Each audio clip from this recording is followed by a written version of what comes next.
Assalamualaikum warahmatullahi wabarakatuh.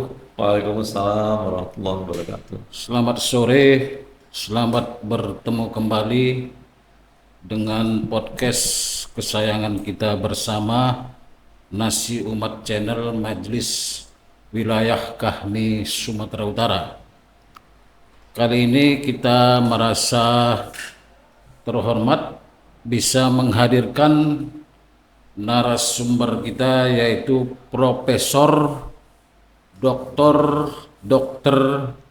Rida Dharmajaya SPBS, ya panjang kali gelar ini, yaitu guru besar di Fakultas Kedokteran Universitas Sumatera Utara. Kali ini kita akan bincang-bincang serius tapi santai seputar masih dalam suasana HUT kemerdekaan Republik Indonesia, yaitu dengan tema jembatan emas kemerdekaan. Dalam hal ini kita ingin mengeksplor bagaimana Profesor ahli bedah saraf tetapi banyak talenta ini menyikapi tema kita ini. Dipersilakan, Prof. Ya, terima kasih Bang Salim, Bang Agus Salim. Masya Allah, udah lama nggak ketemu nih Bang Agus. Ya, terima kasih juga kesempatannya buat Kahmi Sumut yang memberi kesempatan buat saya untuk bisa bicara, ngobrol-ngobrol bareng Bang Agus Salim di sini. Sebagai satu jembatan emas, memang ini momen yang paling tepat saat ini, Bang. Kenapa? Karena kalau sekarang orang mungkin mulai banyak bicara tentang bonus demografi. Ini memang kesempatan emas kita. Bonus demografi Indonesia, di mana jumlah orang muda, orang produktifnya jauh lebih banyak daripada jumlah orang tuanya. Dan ini nggak dimiliki oleh negara-negara lain. Ya, jadi negara-negara maju seperti Korea, Jepang, Inggris, Prancis di Eropa, Jerman itu mereka justru jumlah orang tuanya jauh lebih banyak daripada jumlah orang mudanya. Nah, seperti kita ketahui berdasarkan proyeksi data dari data kependudukan kita itu pada tahun lalu, tahun 2022, itu jumlah penduduk Indonesia itu sekitar 270-an juta. Dan penduduk usia produktif itu 190 sekian juta. Jadi overallnya itu sekitar 69, sekian persen, 70% lah usia produktifnya. Nah, ini nggak dimiliki kesempatan ini oleh negara-negara lain. Nah, kalau seandainya ini berhasil, orang-orang usia produktif ini berhasil menjadi generasi-generasi yang berkualitas, secara intelektualitas dia pintar, secara moral dia berakhlak yang baik, bermoralitas baik, berfisik yang kuat, maka Indonesia itu akan panen orang-orang yang produktif, dan itu akan membuat negara kita menjadi salah satu negara yang paling produktif di dunia. Mungkin nggak sulit untuk masuk ke 5 besar dunia. Nah, momen ini harus dimanfaatkan. Jadi betul-betul ini satu jembatan emas. Kalau gagal, luar biasa kacau. Kenapa? Karena seandainya bonus demografi ini gagal kita manfaatkan, maka yang terjadi adalah bencana demografi. Di mana kalau kualitas dari orang-orang mudanya tadi justru rendah, moralitasnya jelek, fisikalnya jelek, ya, tidak sehat, sakit-sakitan, dan juga intelektualitasnya buruk, maka orang-orang muda yang tadi itu justru menjadi beban dan bencana demografi, dan kita makin terpuruk. Jadi benar-benar kita harus memanfaatkan bonus demografi ini sebagai jembatan emas kita. Karena kalau kita lihat kembali ke data yang tadi saya sampaikan, 190 juta itu di 10 tahun teratas usia produktifnya, ya, usia eh, produktif tadi itu sekitar 17 jutaan, 15 sampai 17 jutaan. Dan 10 tahun yang akan masuk menjadi usia produktif itu sekitar 37 jutaan. Jadi ada delta sekitar 20 juta, kurang lebih seperti itu. Jadi usia produktif kita akan semakin padat. Nah, kalau ini tidak dimanfaatkan dengan baik, justru menghasilkan generasi yang lemah, kita selesai. Tapi kalau ini berhasil, kita akan menjadi negara yang sangat produktif dan akan mengangkat Indonesia. Oke. Tadi Profesor menyampaikan soal bonus demografi seputar usia produktif eh, menjadi sebuah kebanggaan daripada keunggulan Indonesia.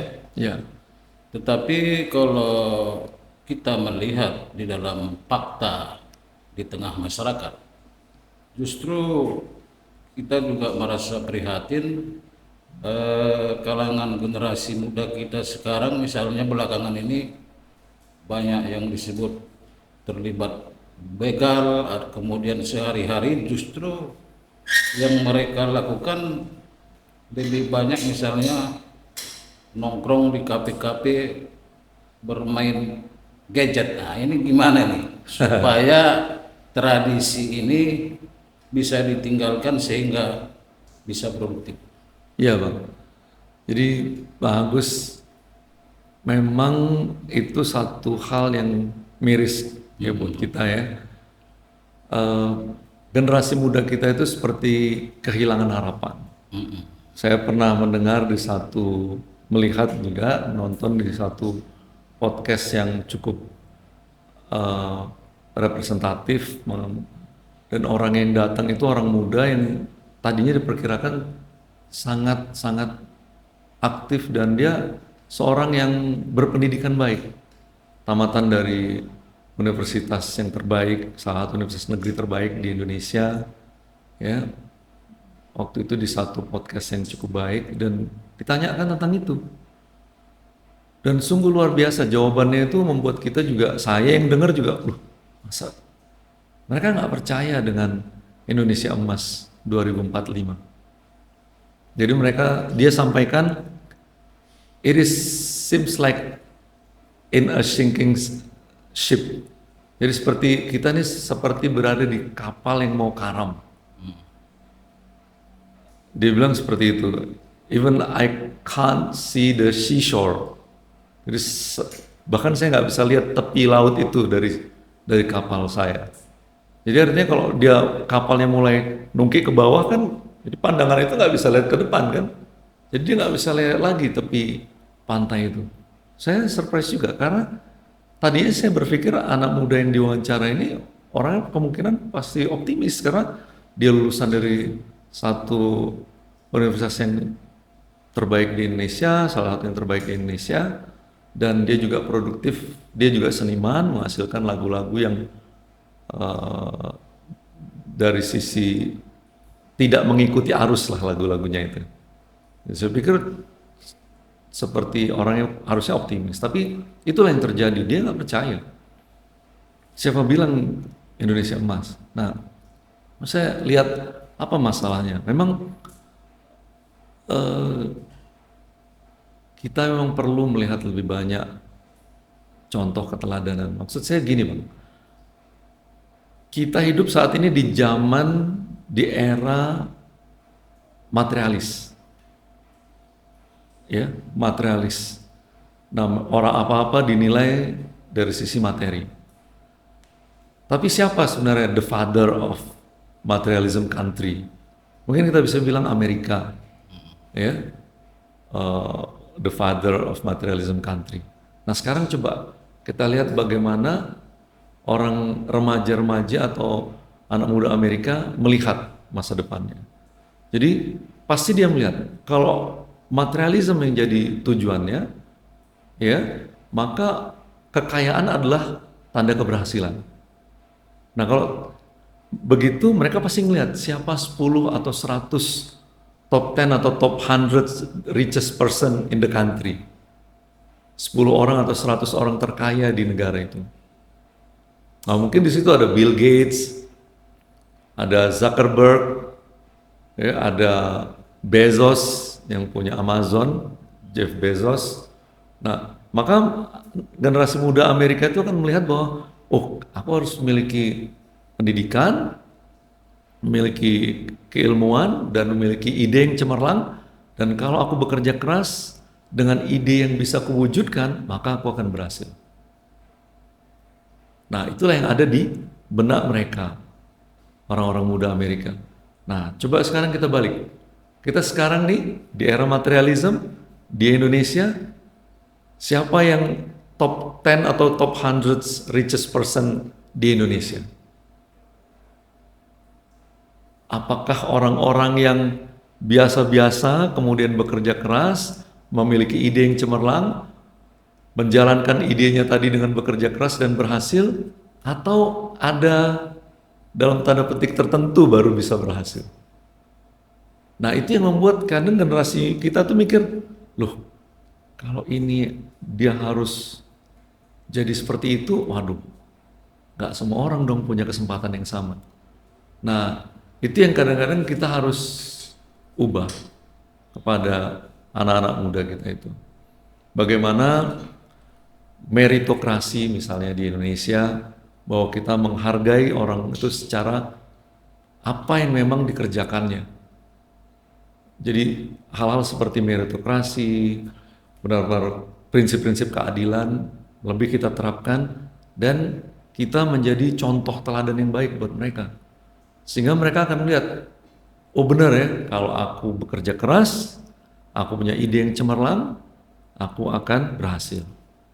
Tapi kalau itu tidak dilakukan, maka memang itu sulit buat kita merubah pola berpikir anak-anak kita. Karena tadinya sekolah itu pada banyak orang itu adalah eskalator untuk merubah hidup. Dari kelas yang rendah bisa naik ke kelas ekonomi yang lebih baik. Tapi sekarang pendidikan itu justru tidak bisa merubah hidup. Karena tadi sistem meritokrasinya nggak terbentuk, prinsip-prinsip keadilan masih absurd, tidak terlalu nyata terlihat. Nah, itu yang perlu kita ubah nih Bang, ke depannya. Dan kita betul-betul dalam kondisi yang emergensi untuk merubah itu semua. Karena kita nggak punya waktu banyak Bang. Kalau kita tidak masuk ke jajaran tertentu di 2030, kemungkinan kita akan jadi negara mediocre selamanya. Karena kita akan kehilangan momen bonus demografi. Maksudnya kita di sini siapa ini sekarang? Pemerintah atau institusi pendidikan atau siapa? Saya kira semuanya Bang. Semuanya ya. Semuanya. Termasuk kita juga nih. Maksudnya gini, apakah Profesor Rida sudah melihat peran pemerintah kita cukup maksimal untuk membawa generasi kita atau mewujudkan generasi berkualitas menuju Indonesia Emas? Ya, kalau saya lihat usaha-usahanya luar biasa yang dilakukan sebenarnya. Sudah cukup ya? Ya, tapi memang kalau cukup mungkin belum. Tapi bahwa ini sudah banyak Ada usaha-usaha. upaya ke arah itu Sudah terlihat. terlihat. Nah, di sini juga saya kira penting untuk kita kan sama-sama alumni nih Bang, HMI. Untuk kita itu organisasi-organisasi kemahasiswaan untuk mengambil peran lebih. HMI pun harus bertransformasi. Karena kalau kita lihat dulu-dulu mungkin kita mikir kita masuk HMI, udah nanti bisa dapat, kalau untuk pendidikannya mungkin dapat turunan diktat gitu, bagi diktat dari senior atau apa. Nah sekarang Bang ada isu yang berkembang itu bahwa orang itu yang dihasilkan itu harus bisa generalize. Jadi nggak bisa specialize. Menyeluruh, dia harus bisa banyak mengetahui berbagai bidang. Itu yang diomongkan di banyak podcast. Jadi kalau kita dengar sekarang podcast seperti bekas Menteri Perdagangan dulu tuh Gita Wirjawan, dia mewawancarai Pak Nadiem, itu bicaranya seperti itu. Jadi makanya ada Pak Nadiem itu ngomong tentang Merdeka Belajar. Eh, Merdeka Belajar, kampus Merdeka. Jadi supaya orang tuh bisa jadi generalize, mengetahui banyak hal. Tapi sebenarnya, kalau menurut saya, ini menurut saya, mungkin nanti abang bisa juga lihat bagaimana apakah ini ada satu kebenaran dari sisi saya ngelihat Pak Nadiem, Pak Gita Wirjawan itu nggak berpendidikan kuliah di Indonesia. Nggak, sebenarnya kalau anak-anak kita atau adik-adik kita itu fokus dengan kuliahnya, tapi mereka juga ikut dalam organisasi-organisasi kemahasiswaan seperti himpunan, HMI, nggak perlu misalnya sampai dia mengorbankan SKS-nya untuk pergi ke suatu tempat, untuk bisa memahami tentang hal yang lain, soft skill dan sebagainya. Cukup dia sebagai seorang spesialis di bidangnya, tapi dia ikut di organisasi kemahasiswaan ini seperti HMI dan sebagainya. Dia akan generalize. Saya sebagai dokter, saya mahasiswa kedokteran dulu. Saya fokus dengan pendidikan saya. Saya tepat waktu selesainya, tapi saya juga ikut MOP kalau dulu namanya, ikut LK1, saya aktif di komisariat, saya ikut pengabdian masyarakat mana-mana. Nah, itu akan membuat kita jadi generalize. Artinya kegiatan atau kesibukan di ekstra kampus itu tidak mesti mengorbankan keberlangsungan studi tepat waktu ya. Iya. Dan saya ngelihat beberapa teman memang FK sih nggak terlalu terlibat dengan Merdeka Belajar, kampus Merdeka gitu ya. Tapi saya ada teman saya itu di teknik, dia dosen di teknik, anak didiknya itu harus di Merdeka Belajarnya keluar gitu.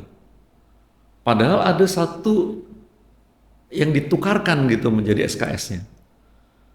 Pada saat dia kembali, ini baliknya dia belajarnya di kantor pos, balik belajarnya soft skill, tapi harus ditukar dengan materi pendidikan yang sifatnya teknis. Bingung sendiri itu gimana masukinnya. Misalnya mau bicara turbin, tapi ditukar ilmunya itu dengan soft skill gitu, yang di kantor pos tadi. Tetap harus dikasih nilai yang bagus. Jadi saya pikir sebenarnya di situ saatnya organisasi-organisasi kampus, ya organisasi kemahasiswaan itu mengambil peran, menunjukkan bahwa kita ada loh, kita punya ini. Jadi nggak lagi sekedar kita bagi diktat atau apa, tapi kita mengambil peran beneran. Seperti kita hari ini bicara, saya bicara dari sisi generalize, walaupun saya sangat spesialistik sebenarnya.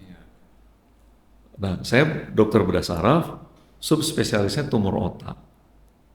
Jadi saya kalau abang datang ke ada Malik, janganlah abang yang jadi pasien saya, karena pasien saya pasti tumor otak. Kalau ada tumor otak, 99% kemungkinan berhubungan dengan saya.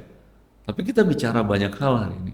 Ya, artinya profesor sebagai seorang ahli bedah saraf bisa bicara soal budaya, soal politik, soal macam-macam gitulah. Ya. Dan memang begitu seharusnya sekarang ya. Nah, karena kita kan main di komisariat, di himpunan. Jadi itu sebenarnya yang harusnya kita ambil peran lebih besar. Tapi dari segi spesialisnya juga harus ada ya. Oh pasti. Jangan sampai dia mengambang. Betul. Jadi tadi menyinggung sedikit soal gadget sehat tadi, gimana maksudnya supaya anak-anak muda kita ini jangan salah mengonsumsi kebiasaan atau melaksanakan kebiasaan tiap hari buka-buka gadget. Ini saya termasuk hampir tiap menit ini buka handphone nih kan. Iya. Ya karena gini Bang, jadi sebenarnya di akhir tahun 2022 kita itu mulai melihat ada kecenderungan yang berbeda gitu. Kasus saraf terjepit leher itu harusnya menyerang gejala awalnya di usia-usia 40 tahun ke atas, 50 tahun ke atas. Bahkan cenderung 60 tahun ke atas. Nah, Tapi kok malah ini yang merasakan gejala awalnya ini justru anak-anak SMP, anak-anak SMA, bahkan SD pun ada. Kejepit leher ya, saraf. Gejala awal. Gejala awal. Gejala awalnya itu tegang di leher, berat di pundak, kepalanya pusing, tangannya kesemutan, Tengkuknya mulai panas ya. ya, tangannya kesemutan, gampang capek. Nah, kalau tidur bangun-bangun tetap nggak seger. Nah, kalau abang ada seperti itu nggak apa-apa bang, abang Udah tua, nggak masalah ya. karena memang ada masanya memang itu. Nah, tapi kalau ananda-ananda itu, kenapa sampai timbul seperti itu? Itu ternyata karena gadget ini. Oh. Di saat itu kan kita baru selesai pandemi, di mana sekolah-sekolah pada daring dan orang tua mulai lebih permisif terhadap anak-anaknya menggunakan gadgetnya. Nah, pada saat dia, kalau saya misalnya nih melihat lurus ke depan nih ke abang nih, nah ini berat beban leher saya, kalau berat tubuh saya 75 kilo, beban leher saya itu kurang lebih 5 kilo. Tapi gitu kita ngeliat gadget seperti ini, 30 derajat aja tekuan leher kita, itu berat beban leher kita berubah jadi 18 kilo. Gitu juga kalau sampai 60 derajat, ini bisa sampai 27 kilo. Nah masalahnya anak-anak kita itu, anak-anak kita tadi, menggunakan gadgetnya itu lama, bisa 4 jam, 8 jam, 12 jam per hari, Turut ya. terus-terusan setiap hari, Terus, ya. berpekan, berbulan, bertahun, rusaklah struktur tulang belakangnya. Dan yang lebih parah kalau sampai terjadi kerusakan saraf yang di dalam. Kalau batang sarafnya sampai rusak, saraf nggak beregenerasi bang. Jadi begitu dia rusak, selesai. Nah, kalau dia selesai apa yang terjadi? Lumpuh tangan kakinya. Buang air kecil, buang air besarnya nggak terasa, loss. Seksualnya terutama buat yang laki-laki hilang, nggak mampu. Nah kalau itu bala buat kita. Kita panen orang-orang cacat dalam 5-10 tahun ke depan. Memang nggak dalam waktu dekat, bertahun. Tapi dalam 5 tahun itu akan kita panen orang-orang cacat. Nah itulah tadi kalau hubungannya dengan bonus demografi, bukannya bonus demografi, tapi kita akan mengalami bencana demografi. Itu yang jangan sampai. Itu kenapa kita bicara gadget sehat. Oh, jadi bagaimana seharusnya kita untuk mengonsumsi apa namanya? Ya, Gadget ini ya. berapa maksudnya rentang waktunya itu? Durasinya. Durasinya supaya Total durasi itu paling lama 2 jam, Bang. 2 jam. 2 jam. Baru istirahat dulu ya. Ya, tapi sebenarnya totalnya Bang 2 jam, bukan istirahat kemudian pakai lagi. Nah, jadi per berapa menit akhirnya 2 jam. Tapi ada memang kita nggak bisa menutup diri, ada memang ananda-ananda kita itu yang sekolah di SMK IT misalnya, yang dia memang membuat aplikasi dan sebagainya. Nah, kalau dia harus menggunakan itu lebih panjang, maka sebaiknya dimodified posisinya. Jadi tukar, jangan di handphone, jangan di smartphone. Pindahkan datanya ke laptop, Oh gitu. atau ke PC di rumah atau ke iPad. Kemudian posisikan iPad-nya atau laptop atau PC-nya tadi, layarnya itu, puncak layarnya itu sejajar matanya bang. Puncak layarnya sejajar matanya. Jadi dia level gitu ngelihatnya, nggak tunduk, level. Nah, baru memang, makanya yang paling baik memang PC, usahakan keyboardnya itu di posisi yang seperti ini. Jadi ini tegak lurus, gini. Jadi ini nggak capek. Itu satu. Yang kedua, gunakan break time. Waktu rehatnya. Ya, waktu rehatnya. Setiap setengah jam atau 1 jam, dia break time dulu. Dia stop dulu, dia pergi dulu jalan ke dapur kalau di rumah ya. Dapur atau kemana gitu di rumah, sekitar 5-10 menit baru mulai lagi. Tapi kalau dia nggak bisa, misalnya di perpustakaan sekolah atau di kantor, nah maka dia lakukan senam-senam kecil. Ya. Bisa dengan melihat ke depan seperti ini, kemudian putar lehernya ke kanan, tahan 5 detik, kemudian putar ke depan lagi, dan ke kiri, tahan 5 detik, dan ke atas. Terus stretching seperti ini bang, kanan, kiri gitu. Ruku, terus tekan ke depan. Jadi itu diulang sampai kurang lebih 10 menit. Nah setelah itu dia boleh mulai lagi. Nanti alarmnya bunyi 1 jam lagi, stretching lagi, break seperti itu. Kalau sekarang memang begitu dominannya pengaruh gadget nih, jangankan kita ini orang usia balita pun udah nengok-nengok gadget dia. Ya. Kan dikasih mamaknya itu nonton. Nggak bisa Tapi itu Bang. harusnya Nggak boleh. nggak boleh ya. Yang 2 jam itu tidak termasuk mereka ya. Kalau mereka nggak ada screen time. Nggak ada. Nggak ada. Boleh sama sekali. Nggak boleh sama sekali. Jadi yang boleh itu dari umur berapa harusnya? Sebenarnya sekitar SMP lah Bang. SMP. SMP. Jadi kalau usia 2 tahun itu Bang berat kasusnya. Kalau anak-anak di bawah setahun atau di bawah 2 tahun, 3 tahun itu dikasih gadget, itu mereka yang pertama paling mengganggu itu speech delay. Jadi terlambat kemampuan bicaranya. Itu udah banyak kasusnya. Jadi udah umur 4 tahun nggak bisa ngomong. Kenapa? Karena waktu kita main menggunakan ini, anak-anak itu menggunakan ini, dia hanya terangsang penglihatannya, terangsang untuk pendengarannya, tapi bicaranya enggak. Jadi dia nggak akan mampu bicara. Bisa aja awal-awal dia melihat dan mendengar bahasa Inggris. Oh kesannya dia wah bagus ini anak bisa bahasa Inggris. Tapi setelah itu dia nggak ngomong. Dia nggak ngomong. Saya punya pasien yang punya anak 9 tahun nggak ngomong Bang. Umur 9 tahun. Dan lebih kacaunya lagi karena sekarang banyak yang mengkategorikan itu ke autis. Padahal itu bukan autis. Bukan ini. Autis itu punya kriteria. Dia nggak masuk ke autis. Makanya kita membuka ini dalam waktu dekat sebenarnya udah siap untuk launching pembukaan. Itu klinik gadget sehat itu di Jalan Gatot Subroto di depan Mardi Lestari. Kalau orang lama mungkin tahu Mardi Lestari. Memang bagus juga itu. Klinik gadget sehat tuh. Sekalian promosi juga di sini boleh lah. Karena alumni HMI ya kan. Jadi kalau misalnya inilah kita misalnya sudah punya cucu gitu kan, itu kita kan video call ini dengan anak kita, kemudian juga cucu kita di situ itu nggak kemana kemarin. Dia juga nengok-nengok kita gitu.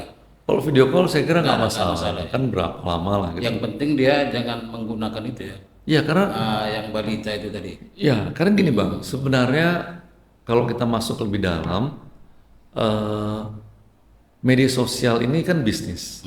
Jadinya ini bisnis perhatian, bisnis atensi Bang. Jadi kalau boleh pada saat kita menggunakan gadget ini kita masuk ke satu aplikasi YouTube kah, IG kah atau apa atau TikTok. Pada saat itu kita udah tahu apa yang mau kita cari. Nah, jadi begitu kita buka YouTube, langsung ke search bagian pencarian itu, langsung ketik apa yang kita cari. Misalnya mau kita cari tentang politik, tentang apa presiden, calon presiden, misalnya. Langsung kita klik di situ cari, klik. Anies Baswedan misalnya. Anies Baswedan, kita ketik di situ Baswedan, kita klik, langsung kan keluar. Iya. Tapi yang problem kalau kita buka karena kita nggak tahu, scrolling Buka gitu ya. YouTube gitu aja. Akhirnya keluar yang konten-konten yang enggak bagus. Bisa yang nggak bagus. Tapi juga bisa yang akhirnya spend time, ngabisin waktu abang. Abang merasa, oh ini perlu kutonton ini nanti. Oh ini pun juga perlu. Jadi abang tonton semua, tersita. Nggak terasa, udah 2 jam, 3 jam. Abang Artinya konten budget positif ini juga terkait dengan konten ya. ya, Artinya jangan sampai misalnya generasi muda kita ini untuk mengisi waktu misalnya dia main HP tapi dia misalnya main domino atau skater itu supaya dapat super win jackpot. Itu nggak boleh juga ya, nggak bagus. Ya, gitu. Saya kira kalau itu, ya, memang kita kenapa saya dari tadi itu bicara fisik karena orisinalitas kita itu ada di situ. Tapi bahwa orang bicara bahwa gadget nggak sehat dari sisi konten kan udah banyak Bang. Jadi kita tidak dari situnya ya. Mau nggak mau harus nyentuh juga Bang. Juga ya. Harus juga. Cuma originalitas kita di sisi fisikalnya, gitu.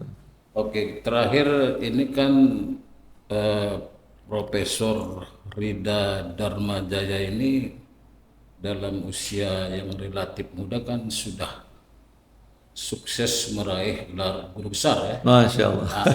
Masya Allah, Subhanallah.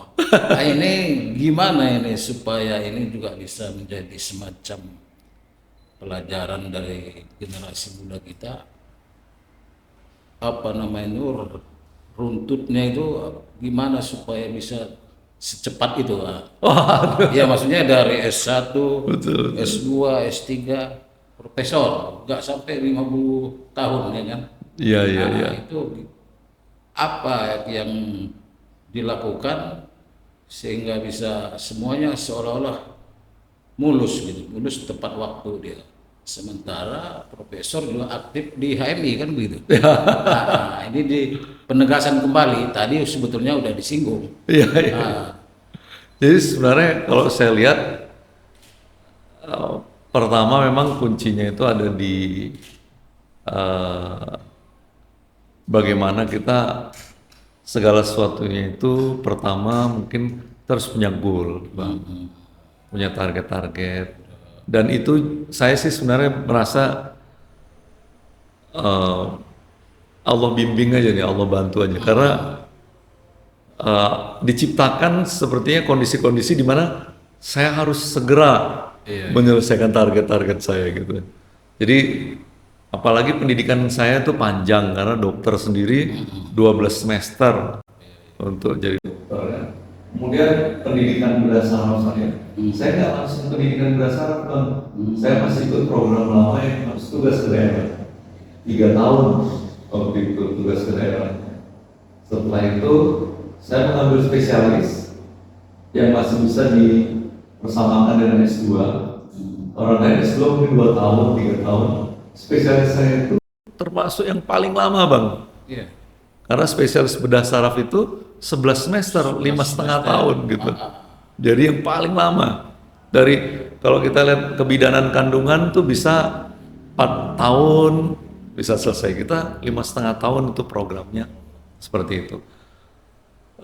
Kemudian saya kembali ke USU, waktu itu saya spesialisasinya di UI, di bedah saraf UI di Rumah Sakit Cipto. Balik ke USU, ada kondisi di mana karena saya staf waktu itu staf USU, maka saya harus mengambil S3. Ada tekanan waktu itu dari pihak pemimpin fakultas, dekanat waktu itu tuh staf-staf yang ini harus segera S3, kalau enggak mereka nggak bisa disamakan, diberikan ini untuk mengajar macam-macam. Nah, akhirnya jadi banyak yang sebenarnya tuh saya sebenarnya mengalir aja, Bang gitu.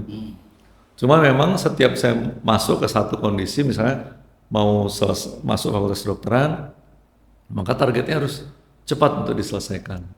Jangan sampai kita kerja-kerja misalnya di komisariat, di LDK misalnya waktu itu di Masjid Dakwah, juga kita aktif main-main ke sana, jangan sampai itu mengganggu gitu. Nah kemudian di kampus waktu di UI juga seperti itu. 11 semester ya walaupun itu panjang tapi kita pastikan kita harus sudah selesai di 11 semester itu. Nah juga waktu S3-nya seperti itu. Nah jadi lebih ke arah mengalir aja. Nah dan saya dosen di FKUSU, di Fakultas Kedokteran, tapi juga dari sisi profesi saya ketua Perhimpunan Spesialis Bedah Saraf untuk Sumatera Utara, Bang. Jadi kita benar-benar aktif di profesi kita sebagai dokter bedah saraf, benar operasi dan sebagainya. Jadi banyak juga teman-teman yang karena mereka dosen lebih aktif ke penelitian, padahal bidangnya misalnya klinis gitu. Klinis artinya berurusan dengan pasien dan pelayanan, tapi mereka cenderung untuk ke penelitian.